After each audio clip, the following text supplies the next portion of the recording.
Welcome to the Holiday Podcast, where we sit over homemade challah on Friday afternoons here at my table. I'm your host, Tammy Priest, a Jewish follower of Jesus, and it's great to be with you again today as we take another look at the intersection of the old and the new. So we're heading into Mother's Day weekend, and I thought I'd take just a few minutes talking about the mother of Israel.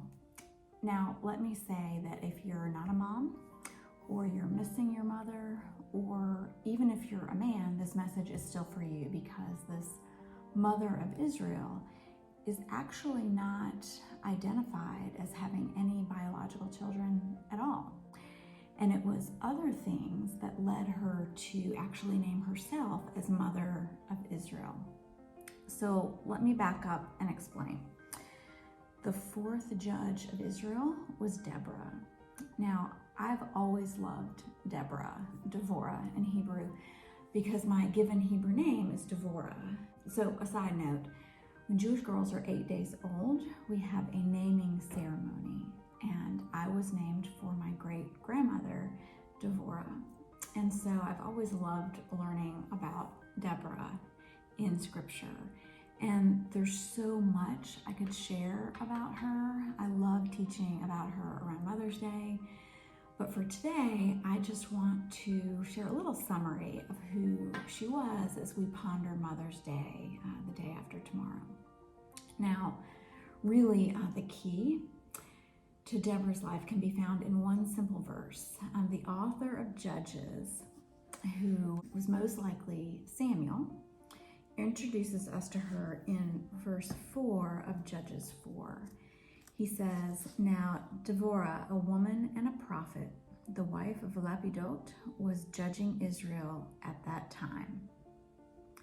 The very first thing we learn about Deborah is that she was a prophetess, which is telling, I think, because first and foremost, Deborah was identified as a woman who had an intimate relationship with God. In fact, Deborah, the only female judge, was also the only judge who was both a judge and a prophet.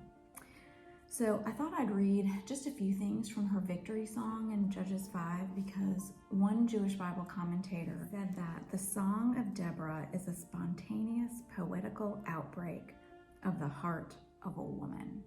I love that. And so to get at Deborah's heart, we can read these lyrics she wrote.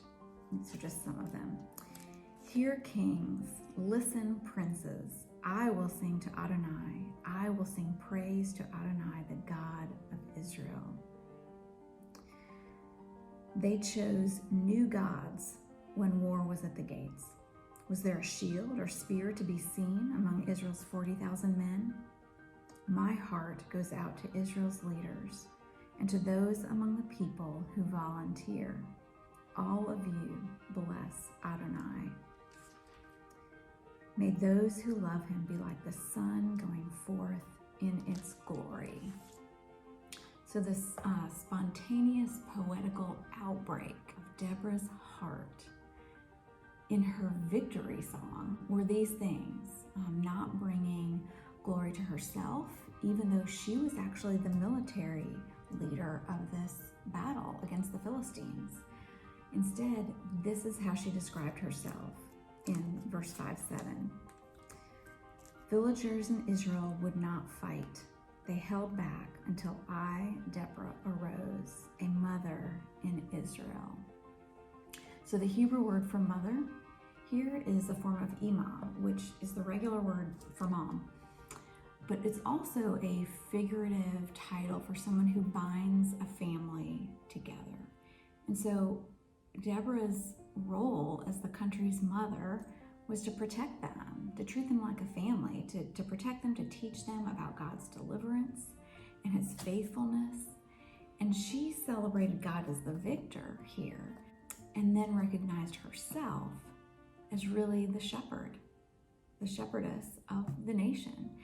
And that's what she meant by calling herself the Mother of Israel.